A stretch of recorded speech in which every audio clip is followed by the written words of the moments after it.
नमस्कार, आप सभी का एक बार फिर से स्वागत है। ओम गंग गणपते नमः। आप सभी को सकट चौथ की हार्दिक शुभकामनाएं। आज हम इस वीडियो में आपको चौथ माता की पूजन की विधि व्रत कथा लेकर आए हैं। कथा शुरू करने से पहले कमेंट में जय श्री गणेश लिखना बिल्कुल नहीं भूलें, जिससे गणेश जी की कृपा समस्त भक्तों पर बनी रहेगी। तो चलिए जानते हैं चौथ माता की व्रत कथा के बारे में। एक समय की बात है, सेठ सेठानी थे। उनके एक बेटा और बहू थे। बहू सबको भोजन करा के फिर स्वयं भोजन करती। एक पड़ोसन ऐसी भी थी जो रोज पूछती, बहू आज क्या बनाया है खाने में। बहू कहती, ठंडो बासी। एक दिन उसके पति ने ऐसा सुनकर विचार किया कि आज तो पकवान बनाए जाए, फिर देखे कि पत्नी क्या कहती है। उसने तरह तरह के पकवान बनाए। घर के सभी लोगों ने एक साथ बैठकर भोजन किया। आज भी पड़ोसन ने पूछा, बहू क्या बनाया है। बहू ने कहा, ठंडो बासी। सेठ के लड़के ने सोचा कि हो न हो कोई बात अवश्य है जिससे कि मेरी पत्नी ऐसा कहती है। उसने पत्नी से पूछा, तुम रोज ठंडो बासी खाया ऐसी क्यों कहती हो, जबकि अपन सबने बैठकर तो कई तरह के पकवान खाए। उसकी पत्नी बोली, अपन जो खा रहे हैं वह बाप बूढ़ों की कमाई है। जिस दिन आप कमा कर लाओगे उस दिन मैं समझूंगी कि ताजा भोजन कर रहे हैं। अब एक दिन लड़का माँ से बोला, माँ मैं बड़े शहर में कमाने जा रहा हूँ। माँ बोली, बेटा इतने पास इतना धन है कि खाया नहीं लुटेगा। माँ से मना करने के बाद भी बेटे ने स्वयं कमाने का दृढ़ निश्चय किया और जाते समय पत्नी से कहा, मैं जब कमाकर बहुत सारा धन लेकर आऊँगा तब तुम चूल्हे की आग मत बुझने देना। एक दिन चूल्हे की आग बुझ गई तो मन ही मन घबराने लगी, कहीं मेरे पति संकट में तो नहीं आन पड़े। जल्द ही पड़ोसन में से आग लाकर चूल्हे में रख दी।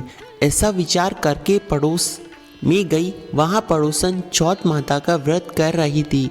पड़ोसन ने कहा, थोड़ी देर में आकर ले जाना। बहू ने पड़ोसन से पूछा, आप यह व्रत क्यों करती हो, इससे क्या मिलता है। पड़ोसन ने कहा कि चौथ माता के इस व्रत को करने से अन्न धन लक्ष्मी और समस्त मनोकामनाएं पूर्ण होती हैं। अब बहू भी चौथ माता का व्रत करने लगी। दीवार पर चौथ माता बनाई। उस दिन घी गुड़ का चूरमा बनाकर रात्रि को चंद्रमा को अर्घ देकर भोजन करती।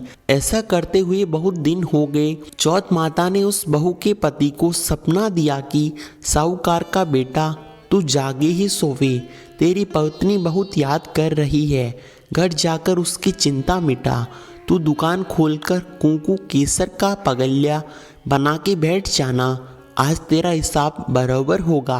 अब तो चौथ माता ने जैसा कहा वैसा ही हुआ। उसने घर जाने की तैयारी की और गाड़ी भर के धन दौलत लेकर चल दिया।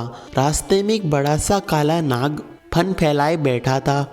उसने कहा, आज तो मैं तुझे डसूंगा, छोड़ूंगा नहीं। आज तेरी आयु पूर्ण हो चुकी है। सेठ ने लड़के से कहा, आज चौथ माता ने मुझे सपना दिया है कि मैं अपनी पत्नी से मिलने जाऊं। वहाँ मेरी पत्नी बड़ी चिंता कर रही है। मैं उससे मिलकर आऊँगा, तब तुम मुझे डस लेना।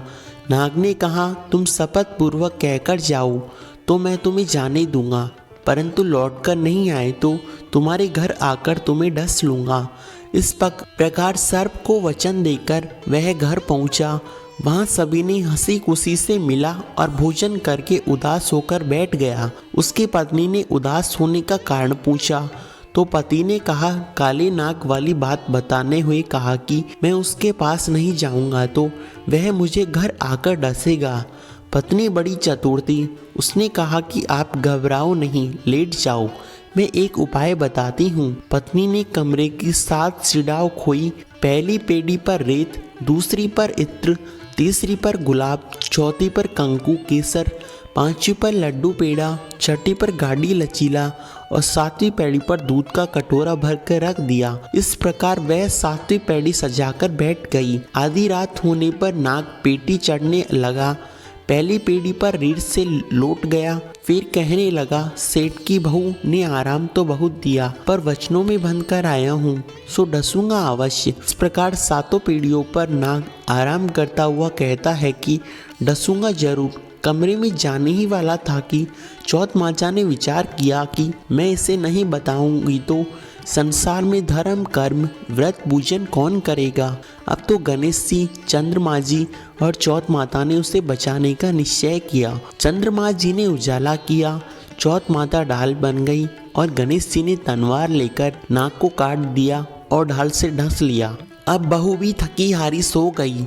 दिन उगा तो लोग बेटे से मिलने आए, परंतु बेटा बहू तो उठे ही नहीं थे। बहुत देर हो गई। माँ ने उठाने गई तो माँ ने सातों पेड़ियों पर जो कुछ देखा बहुत घबराई और बेटा बहू को आवाज़ लगाई। बेटा बहू उठे तो देखा कि एक ढाल तलवार वहाँ पड़ी है। अब ढाल उठाई तो वहाँ काला नाग मरा हुआ पड़ा था। बेटा बहू ने सोचा कि आज तो धर्म कर्म ही आड़े आए। जो गणेश जी भगवान, चौथ माता अपनी रक्षा की। हे चौथ माता, आपने जैसे सेठ के बेटे बहू की रक्षा की वैसे सबकी रक्षा करना। बोलो चौथ माता की जय हो। फ्रेंड्स, हमारे द्वारा दी गई जानकारी आपको कैसी लगी? कमेंट में जय श्री गणेश लिखना बिल्कुल नहीं भूले। धन्यवाद।